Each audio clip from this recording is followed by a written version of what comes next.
Para nossa meditação nessa manhã, Evangelho segundo João, capítulo 15.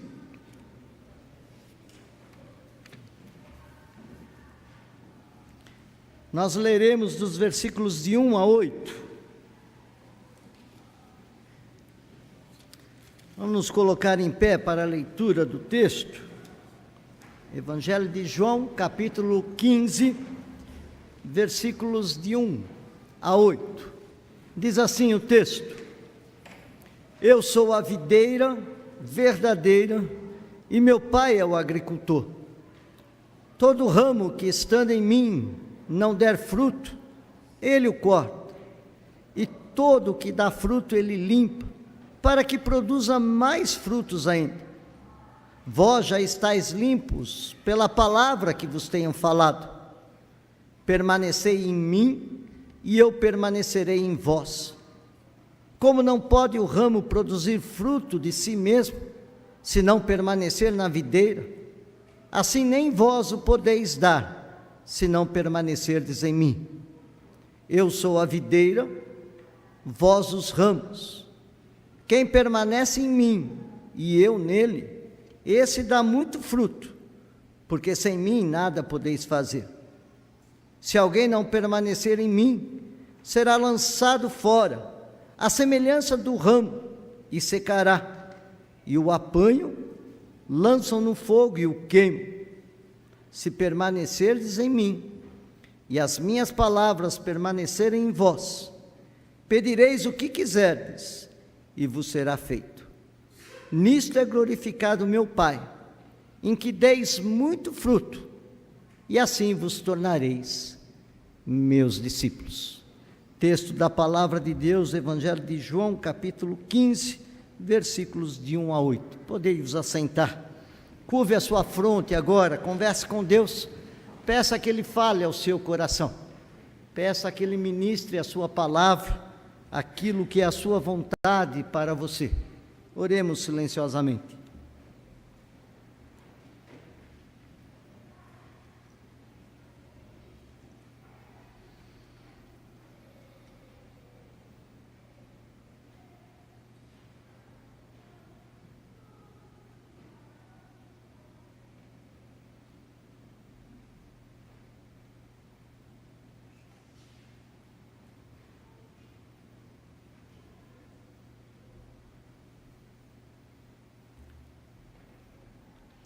Pai, usa-nos para a Tua honra e para a Tua glória. Em Tuas mãos nos colocamos agora para sermos edificados pela Tua palavra.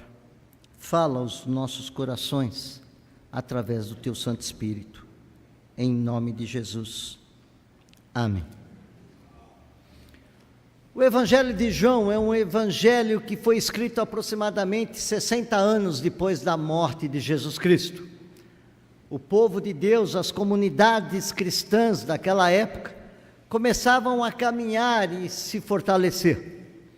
Pessoas vindo de todos os lugares, judeus, gentios, pessoas que eram envolvidas com idolatria, se aproximavam ao Evangelho. E comunidades foram se formando, igrejas foram se formando. Mas alguns problemas começaram a existir, como não poderia ser diferente. Com a demora da volta de Jesus Cristo, com as igrejas crescendo, com as comunidades estando espalhadas por todos os lugares, problemas começaram a existir. A desesperança, o relacionamento, quem era melhor, judeu ou gentil, pessoas que faziam parte da comunidade começavam a lutar, a brigar por causa da liderança. Então o evangelista João, que escreve também outras cartas, precisa e tem a necessidade de mostrar para aquelas comunidades a importância de se reconhecer quem era Jesus Cristo. E ele então parte do princípio diferente de Marcos, de não mostrar ou perguntar quem era Jesus Cristo para as pessoas, mas ele começa a mostrar a respeito do próprio Jesus Cristo, falando quem ele era. É por isso que ele inicia o seu evangelho dizendo: olha, no princípio era o verbo estava com Deus e o verbo era Deus. O evangelista João já determina nas palavras do próprio Jesus Cristo, utilizando os seus ensinamentos, mostrando quem era Jesus Cristo. É por isso que no decorrer desse evangelho nós vamos observar Jesus Cristo falando: olha, eu sou o caminho, eu sou a verdade, eu sou a vida, ninguém vai ao Pai se não for por mim. Ele vai dizer: olha, eu sou a água da vida, eu sou a fonte da vida, eu sou o pão da vida. Jesus Cristo vai se demonstrar como aquele que seria a única forma das pessoas se aproximarem a Deus. E é isso que João, então, através do seu evangelho vai fazer. Mostrar para as pessoas, nas próprias palavras de Jesus Cristo, quem ele era. E é por isso, então, que quando ele vai se aproximando do final do seu ministério, nós estamos aqui no capítulo 15, praticamente nas últimas semanas de vida de Jesus Cristo. Ele está caminhando, indo para Jerusalém, onde ele seria entregue, onde ele seria preso, onde ele seria martirizado, onde ele seria crucificado, onde ele seria sepultado, mas depois do terceiro dia ele seria ressuscitado. Ele ressuscitaria, aparecia de novo aos seus discípulos, e na despedida ele daria ordens a esses discípulos para que eles continuassem o seu ministério. No Evangelho de João, no texto que nós lemos, o capítulo 15, ele faz parte do que nós podemos chamar de um testamento de Jesus Cristo. Jesus Cristo está no final da sua vida, como já dissemos, e do capítulo 13 ao capítulo 17, Jesus vai se reunir com os seus discípulos e começar a ensiná-los, a começar a mostrar a esses discípulos o que eles deveriam fazer depois que ele partisse. É por isso que no capítulo 13, Jesus Cristo, reunido com os seus discípulos, ele vai dar o exemplo do lava-pés. Diferente do que as autoridades judaicas diziam, que aqueles que eram mestres, aqueles que estavam à frente da direção, deveriam se portar como senhores, e os servos deveriam servi-los. Jesus Cristo vai mostrar para os seus discípulos que no reino dele era diferente. É por isso então que ele pega uma toalha, eles pegam uma bacia e vai aos seus discípulos e começa a lavar os seus pés, dizendo: olha, aquele que quer ser meu discípulo, precisa antes de tudo aprender a ser humilde e a servir. No capítulo seguinte, ou na sequência, Jesus Cristo, no capítulo 14, ele vai falar a respeito do Consolador. Ele vai dizer para os seus discípulos: olha, eu estou indo para os céus, mas eu estou deixando um Consolador para vocês. É como se Jesus Cristo conhecesse plenamente, como ele conhecia o coração dos discípulos. Ele sabia que quando ele estava falando a respeito da sua morte, da sua separação, a angústia estava tomando o coração daqueles discípulos. E ele vai dizer: olha, não se turbe o vosso coração, crede em Deus, crede também em mim. Na casa de meu pai há muitas moradas, se assim não fosse, eu não vou teria dito que eu estou indo preparar lugar. Mas não se preocupem, o Pai estará mandando um Consolador que estará com vocês. Quando eu leio esse texto, eu lembro também da canção: até que um dia seu amor senti, sua imensa graça recebi. Percebi então que Deus não está longe lá no céu sem se importar comigo, mas agora ao meu lado está, cada dia eu sinto o seu cuidar, ajudando-me a caminhar. Tudo Ele é para mim. Jesus Cristo era conhecedor do coração dos discípulos, como Ele é conhecedor dos nossos corações também nos dias de hoje. Ele sabe aquilo que vai em nosso coração, muitas vezes as angústias, muitas vezes as tristezas, muitas vezes as dificuldades de lidarmos com o nosso dia a dia. E é por isso então que ele vai falar a respeito do Consolador. Não se preocupem, ele estará com vocês todos os dias, até a consumação dos séculos. Depois Jesus Cristo vai falar a respeito da confiança, quando ele vai dizer: olha, não se preocupem, ainda que as pessoas possam dizer outras coisas, lembrem-se de uma coisa: eu sou aquele que haveria de vir. Jesus Cristo vai deixar claro para os seus discípulos que eles não precisariam ter dúvidas a respeito do seu ministério, a respeito da sua ação. Ele vai dizer no capítulo 14: eu sou aquele que faz todas as coisas, eu sou aquele que havia sido prometido, eu sou o Messias que haveria de vir. E por último, no capítulo 16, do capítulo 15, nós vamos ver Jesus Cristo falando a respeito do amor, a respeito da importância de termos e amarmos e sermos amados. Mas o mais importante desse texto, eu creio que está nesse capítulo 15 que nós lemos nessa manhã, pelo menos uma parte dela. Se você quiser ver o restante dessa mensagem, venha hoje à noite. Já estou fazendo a propaganda da minha mensagem para hoje à noite. Hoje estamos pela manhã, dos versículos 1 a 8. À noite estaremos falando do restante desse capítulo. Mas o que nós gostaríamos de dizer nessa manhã é a respeito das condições, dos segredos estabelecidos por Jesus Cristo para que haja expansão da igreja. Vocês ouviram o coro cantando hinos de Natal? Muito bonito, viu, Sandra? Está de parabéns aí. Mas o que isso significa? Que mais um ano está indo. Quando nós ouvimos músicas de Natal, quando nós vemos a igreja enfeitada com a árvore de Natal, com os adereços, isso significa que mais um ano está indo embora. E durante este ano, qual foi o nosso relacionamento com Jesus Cristo? Como nós, como povo de Deus, como igreja de Jesus Cristo, se portou durante esse ano? E esse texto do Evangelho de João, capítulo 15, vai nos falar a respeito disso, de algumas condições para que haja expansão da igreja, para que haja expansão da nossa vida cristã.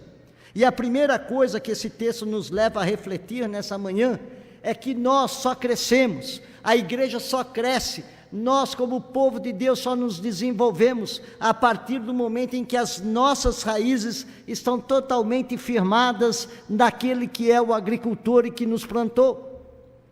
A primeira coisa que nós precisamos ter em mente é, qual é a nossa raiz? É por isso que João vai dizer assim, olha, Jesus Cristo vai dizer, eu sou a videira verdadeira e meu Pai é o agricultor. Todo ramo que estando em mim não der fruto, ele o corta, e todo que dá fruto ele limpa, para que produza mais frutos ainda. A primeira coisa que precisamos ter em mente como povo de Deus, como igreja de Deus, é aonde nós estamos colocados, aonde nós estamos arraigados, aonde nós estamos enlaçados. No nosso caminhar, no nosso viver, na nossa vida com Cristo, nós precisamos ter a noção de que se nós não estivermos na videira, se nós não estivermos ligados a Cristo, se nós não estivermos com o Espírito Santo agindo em nossa vida, nós precisamos refletir e precisamos reavaliar os nossos conceitos. É por isso que ele vai dizer que aquele que permanece em relação vital continuamente com Cristo, esse dá muitos frutos. No nosso caminhar, que frutos nós temos dado? Quando eu leio esse texto, eu fico a pensar a respeito, nos dias de hoje, de franquias. O que nós temos de franquias nos dias de hoje, por aí é muito grande. É McDonald's, é Burger King, é Vivenda do Camarão, é tantas outras empresas que nós vemos placa, nós nem precisamos identificar, a gente só vendo o símbolo ou o logo, nós já sabemos o que é. Mas uma franquia, ou alguém para ter direito a uma franquia, além dele ter que pagar um preço, ele não pode fazer o que ele quer da vida. Ele comprou a franquia, ele não pode abrir do jeito que ele quer, ele não pode fazer o que ele acha que ele deve fazer, ele não pode comprar os móveis que ele quiser comprar, ele não tem direito à maioria das coisas. A franquia, ela determina tudo aquilo que a pessoa que adquiriu o direito tem que fazer. No reino de Deus, no nosso relacionamento com Deus, não é diferente. Quando nós fomos chamados por Deus para fazermos parte dessa videira, quando nós fomos chamados por Deus para fazer parte dessa árvore, quando nós fomos chamados por Deus para sermos ramos dessa árvore, nós não fomos chamados para agirmos ou fazermos aquilo que nós pensamos que nós possamos fazer. Nós fomos chamados para permanecer nele, nós fomos chamados para fazer aquilo que ele manda nós fazermos. Nós fomos chamados e fomos arraigados a Ele para vivermos e darmos os frutos que Ele quer que nós possamos dar. Nós precisamos entender, amados, de que nós, como povo de Deus, como igreja de Deus, quando enraizados em Jesus Cristo, nós temos que refletir a árvore que Ele quer que nós sejamos. E nós precisamos entender, quando Ele fala aqui de poda, que poda é uma graça de Deus, não é uma aprovação, não é uma dificuldade.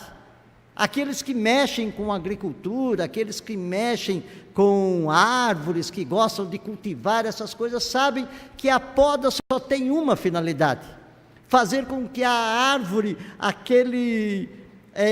aquela fruta ou aquela semente possa realizar ou possa dar cada vez mais frutos, possa produzir cada vez mais. E quando Jesus Cristo faz essa poda na sua igreja, Ele não está preocupado em que a gente sofra muitas vezes ou que passe por dificuldades, mas Ele quer que nós cresçamos, que nós produzamos cada vez mais frutos. É por isso que Ele vai dizer que aquele que permanece nele tem que dar frutos. É por isso que Ele poda, porque Jesus Cristo se preocupa conosco. Ele quer que cada vez mais nós produzamos os frutos para os quais Ele nos chamou. Para nós crescermos, amados, para nós nos desenvolvermos na nossa vida cristã, nós precisamos permanecer em Cristo. Nós precisamos, antes de tudo, ter um pleno relacionamento com Cristo. Nós precisamos, antes de tudo, fazermos aquilo que Ele nos manda fazer. Mas uma segunda coisa que o texto nos mostra é que, além de nós permanecermos naquele que é o Senhor, naquele que é o agricultor, naquele que é a videira, nós precisamos também permanecer na sua palavra, permanecer naquilo que Ele nos fala. Os versículos de 3 a 7 vai nos mostrar isso. Vós já estáis limpos pela palavra que eu vos tenho falado. Jesus Cristo vai para dizer para os seus discípulos: olha, vocês já estão podados, vocês já estão prontos para dar frutos, porque vocês estão ouvindo a minha palavra. Mas o ouvir somente não é suficiente, o ouvir somente a palavra de Deus não basta. Vocês precisam permanecer em mim, para que eu permaneça em vós. Como é que pode o ramo permanecer na videira assim, e nem vós podeis dar, se não permanecerem em mim? Nós precisamos entender, amados, que além de nós estarmos vinculados à videira, de nós estarmos enraizados em Jesus Cristo, nós precisamos permanecer na palavra de Deus. Esse é um termo que aparece várias vezes nesse capítulo: permanecer. Na palavra que purifica, na palavra que liberta, na palavra que capacita. Receber a disciplina da palavra de Deus, que é aplicada pelo Espírito Santo de Deus. Receber a disciplina da palavra de Deus, que é aplicada e é exercida pelo Espírito Santo de Deus. Nós precisamos entender, amados, que nós precisamos ter uma dependência total para com Cristo, na comunhão, na oração. Nós temos que estar firmes e permanentes na palavra de Deus, para reconhecermos e sabermos aquilo que Deus quer da nossa vida. Vocês erram porque vocês não conhecem a palavra de Deus, nem o seu poder. Uma igreja que quer crescer, um povo de Deus que quer se fortalecer, um povo de Deus que quer ser referência onde ele está colocado, ele precisa permanecer na palavra de Deus. Ele precisa buscar conhecer o que Deus quer da sua vida. Ele precisa buscar conhecer aquilo que Deus quer que ele faça. Várias vezes Jesus Cristo deixou claro isso para os seus discípulos. Deus, através dos seus profetas, deixou claro isso. O meu povo está morrendo porque lhe falta o conhecimento. O afastar-se da palavra de Deus, o não se permanecer nessa palavra, faz com que o povo esfrie, que o povo se afaste de Deus e comece a viver daquilo que ele acha que ele deve fazer. A palavra de Deus aqui é clara: uma comunidade que quer crescer, uma comunidade que quer se edificar, uma comunidade que quer realmente refletir aquele que diz que tem como Senhor na sua vida, precisa permanecer na palavra de Deus. Será que nós temos permanecido na sua palavra? Até que ponto nós temos investido nosso tempo em conhecer e prosseguir conhecendo a vontade de Deus em nossas vidas? Até que ponto nós temos investido nosso tempo em conhecer aquilo que Deus relata na sua palavra? Nós temos tempo para tudo. Nós temos tempo para celular, nós temos tempo para o WhatsApp, nós temos tempo para o Google e tantas outras coisas. Nós temos tempo para marcar encontro com aqueles que nós queremos bem. Nós temos tempo para as nossas diversões. Nós temos tempo para tudo. Mas que tempo nós temos dado para a palavra de Deus em nossas vidas? Uma igreja só cresce quando ela está enraizada em Jesus Cristo. Uma igreja só cresce e se fortalece quando ela permanece na palavra de Deus. E por último, uma igreja só cresce e se fortalece quando ela tem única finalidade sua em glorificar ao Pai. O versículo 8 vai nos dizer isso: nisto é glorificado o meu Pai, em que deis muito fruto, e assim vocês se tornarão os meus discípulos. Nós precisamos estar alicerçados, arraigados na videira. Nós precisamos permanecer na palavra de Deus. Mas nada disso vai adiantar se tudo que nós fizermos não for para a honra e glória do nosso Pai, para a honra e glória de Deus. Se você faz as coisas da igreja para ser visto, se você faz as coisas na igreja para ter um cargo, se você faz o que quer que seja na igreja para seu único interesse, você está perdendo o seu tempo. Sabe por que no versículo 7 Jesus Cristo vai dizer aos seus discípulos: olha, se vocês permanecerem em mim, as minhas palavras permanecerem em vós, vocês poderão pedir o que vocês quiserem e vos será feito? Porque quem permanece na palavra de Deus, quem está arraigado em Jesus Cristo, ele não está preocupado em pedir coisas para o seu próprio benefício, para o seu próprio usar. Ele está preocupado única e exclusivamente em buscar o reino de Deus e a justiça dele. É por isso que nós podemos pedir o que nós quisermos, porque quando nós estivermos permanecendo na palavra de Deus, quando nós estivermos com todo o nosso ser única e exclusivamente voltados para glorificar a Deus, nós jamais pediremos coisas para o nosso uso, para o nosso benefício. Diferente de muitas igrejas que pregam por aí, que nós temos que nos achegar a Deus para pedir o que nós necessitamos. A palavra de Deus deixa claro de que quando nós permanecemos na palavra, o que nós buscamos, o que nós fazemos, tudo o que nós vivemos é única e exclusivamente para a glória de Deus que está nos céus. E é isso que define se somos discípulos de Deus ou não. É isso que define se somos discípulos de Jesus Cristo ou não. Como temos vivido esse ano que passou?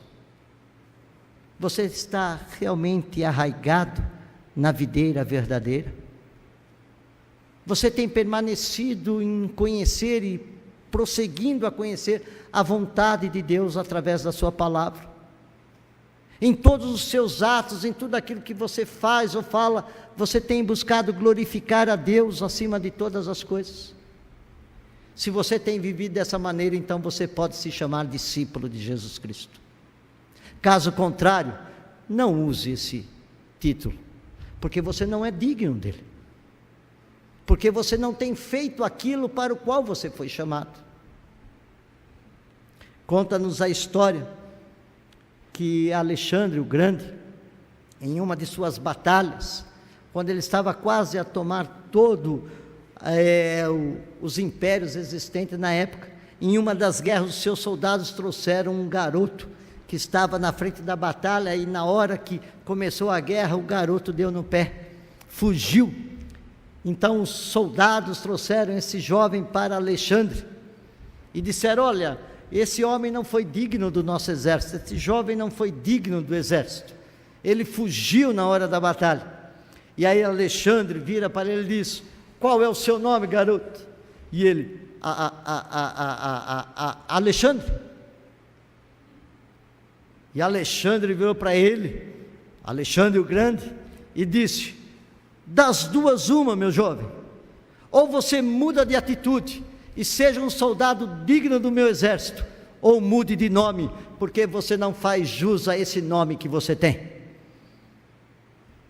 A palavra de Deus para nós essa manhã é: ou você muda de atitude, permanecendo firme, arraigado na videira, permanecendo firme na doutrina, na palavra de Deus, fazendo todas as coisas para a honra e glória do seu nome, e aí você tem o direito de ser chamado discípulo de Jesus Cristo, cristão. Ou senão você muda de atitude, ou você muda e não se diga cristão. Que nesta manhã nós possamos refletir as nossas atitudes, a nossa vida, e que possamos ser chamados de servos dignos do Evangelho. A igreja começou a ser chamada de cristã em Antioquia, porque eles refletiam os ensinos e a forma como Jesus Cristo vivia. Que nós, como povo de Deus, possamos ser dignos de ser chamados cristãos na sociedade em que nós vivemos, tão deturpada. Curve a sua fronte e ore a Deus. Converse com Ele agora. Eu não sei qual tem sido a sua atitude, como você tem vivido a sua vida, mas a palavra de Deus para você nessa manhã é para que você reveja os seus conceitos e a sua vida,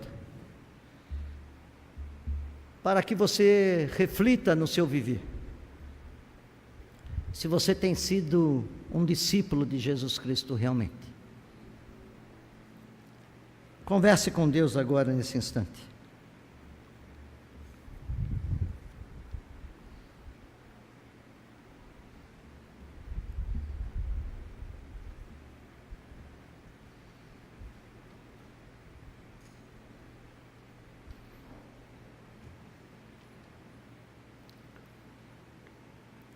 Pai, desafia-nos a vivermos plenamente o Teu Evangelho.